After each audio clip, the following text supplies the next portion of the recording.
Saber outro idioma é fundamental, e isso é fundamental para a sua carreira. Meio que falar isso é chover no molhado, né? Tipo assim, o inglês é muito importante, é importante você ter o domínio de outro idioma. Isso eu acho que todo mundo sabe. Mas quem quer fazer mestrado em Direito, quem quer fazer doutorado em Direito, existem algumas considerações importantes que você precisa saber antes de você fazer a seleção de mestrado. Se você for lá no edital, se você buscar em qualquer edital, ou pelo menos, sei lá, 99% dos editais voltados para mestrado em Direito, vocês vão ver que tem lá um trecho que fala assim: é importante você ter proficiência em outro idioma, proficiência no idioma estrangeiro. E o que significa você ser proficiente no idioma estrangeiro e como é que você comprova isso dentro de uma seleção de mestrado?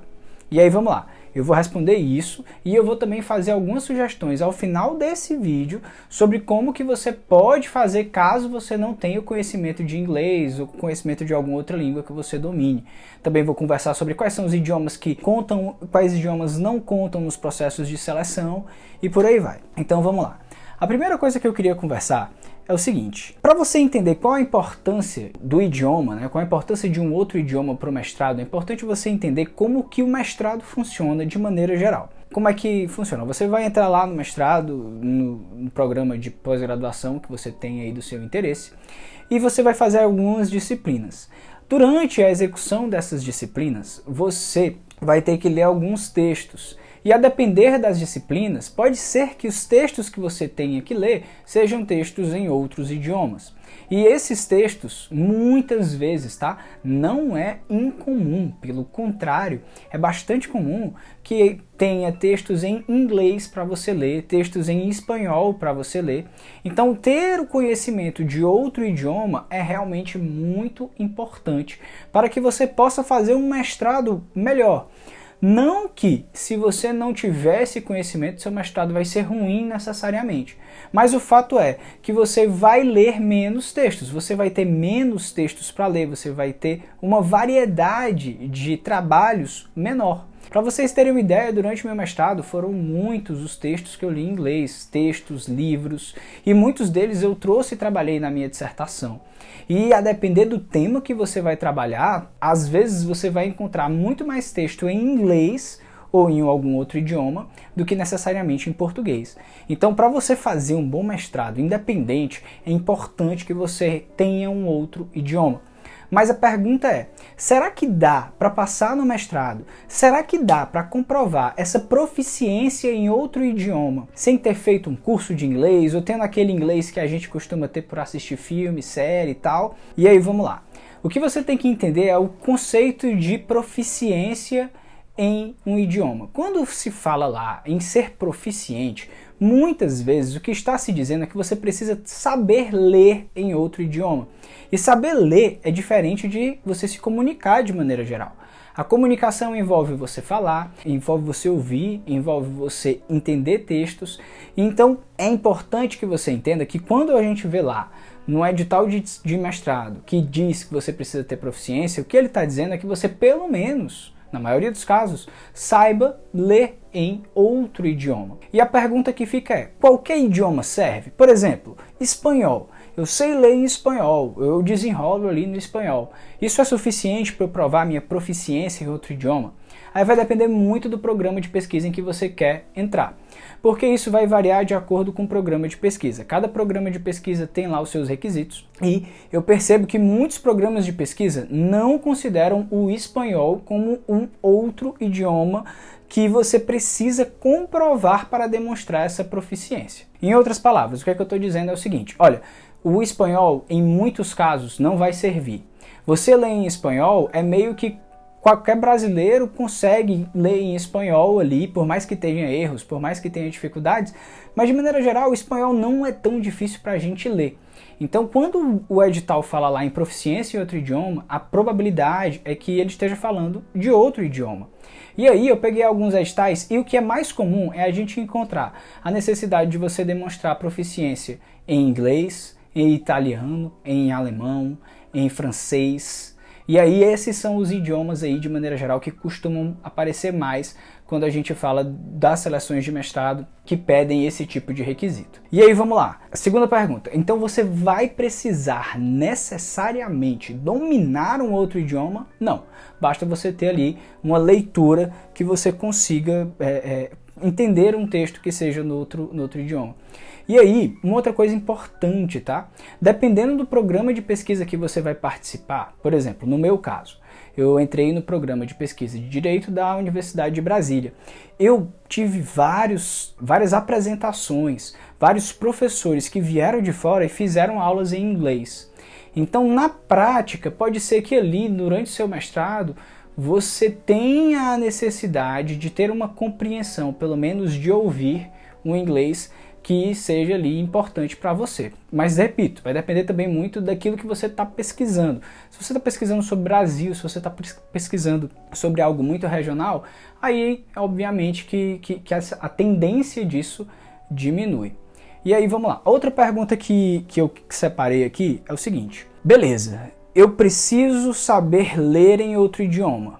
Quando eu vou fazer a prova de mestrado, como é que isso é avaliado? Como é que funciona a avaliação desse negócio? Aí vamos lá. A avaliação varia muito. Por exemplo, na UNB, quando eu fiz a primeira vez, eu precisava fazer uma declaração, e eu assinava a declaração dizendo que eu tinha o conhecimento de outro idioma. Então, eu não fiz uma prova, eu simplesmente assinei dizendo que eu tinha o domínio de outro idioma. Então é uma coisa muito pessoal. Inclusive um cara que entrou comigo, ele fez essa declaração, mas ele não tinha o domínio, e quando ele entrou numa disciplina ele teve um pouco de dificuldade lá.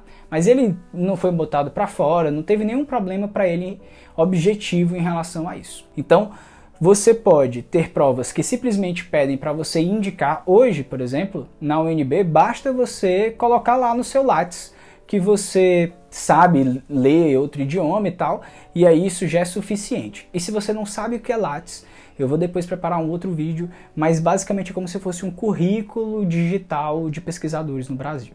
Voltando para cá. Mas tem alguns cursos de mestrado que exigem que você comprove que você sabe ler em outro idioma. Às vezes a comprovação precisa ser no ato da inscrição, às vezes a comprovação pode ser durante a seleção e às vezes a comprovação vem depois de você entrar. E aí vai variar muito de acordo com o programa. Mas de maneira geral, como é que funciona? Você vai fazer uma prova de proficiência que muitas vezes é feita pelo curso de idiomas lá da sua instituição, e essa prova, ela tende a ser uma prova mais fácil porque é uma prova toda em inglês, que tem um texto para você analisar e responder as perguntas em torno desse texto. São perguntas muitas vezes de interpretação, tem um pouco de gramática, mas é muito mais de interpretação, e o legal é que você pode usar um dicionário de inglês com português. E aí, eu mesmo usei isso. Quando eu fui fazer a primeira vez a prova da UFC, eu lembro que eu tinha que fazer uma prova de proficiência, e aí eu lembro de eu ter levado lá meu dicionáriozinho e tal.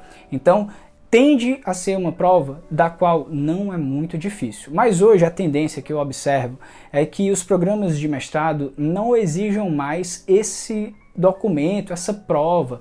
Por exemplo, na UFC hoje você entra no curso, e você vai poder, até o final do curso, dentro dos 2 anos, comprovar que você tem a proficiência em outro idioma. E aí é massa, né? É bom porque mesmo que você não tenha aquele domínio ali, você posteriormente pode adquirir esse domínio. Mas se você não sabe, né? Se você não domina o inglês, se você não domina um outro idioma, o que é que você pode fazer? E aí, antes de eu responder essa pergunta, se você ficou até aqui, cara, curte o vídeo, porque isso me ajuda muito. E se você não é inscrito no canal e tem gostado do conteúdo, se inscreve no canal para dar essa força, até porque se vocês veem aí, a maior parte das pessoas que veem meus vídeos não são inscritos e ajudaria muito a gente ter mais inscrito. Mas vamos lá, voltando aqui. O que eu indico para você que, sei lá, não domina o inglês ou não se sente tão seguro assim com o inglês? Não deixa de fazer o mestrado por conta disso. Primeiro ponto, não deixa de fazer o mestrado, não deixa de tentar a seleção de mestrado por conta disso. E quando você entrar, você vai atrás de melhorar o seu inglês. Você vai atrás de tentar fazer com que isso seja evoluído. Você vai ter 2 anos.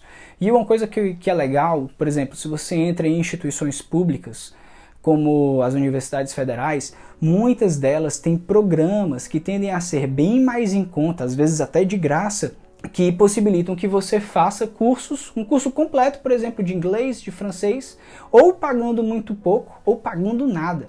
Eu mesmo já fiz Casa de Cultura Alemã, lá na UFC, onde fazia uma provinha, passava na prova, e aí eu começava o curso de alemão lá, sem pagar nada. Eu, na UNB, fiz 2 semestres de francês, pagando muito pouco, porque você tinha lá um programa para o pessoal lá da própria UNB, então era bem legal, você basicamente se inscrevia, conseguia entrar e fazia lá o curso, pagava acho que R$ 50 por mês, ou era R$ 50 por semestre, tipo, era uma coisa realmente em conta. Então vale muito a pena você investir nisso, até porque você está investindo na sua carreira. Se você conseguir, por exemplo, dominar o inglês, isso abre muitas portas para você. Você vai conseguir fazer, por exemplo, pesquisas fora, você vai conseguir participar em apresentações fora do país. Aqui, por exemplo, vocês vão ver uma foto agora, foi de uma apresentação que eu fiz fora do Brasil. Então, ter o domínio de outro idioma vale muito a pena, é muito bom, especialmente para quem quer uma carreira acadêmica, quem quer fazer mestrado, doutorado em Direito, eu indico demais que faça isso. Beleza? Se você ficou até aqui, pô, um forte abraço. Aqui, ó, vai ter mais vídeos que explicam o que você precisa fazer para poder entrar no mestrado. E é isso. Eu te vejo na próxima. Valeu e tchau.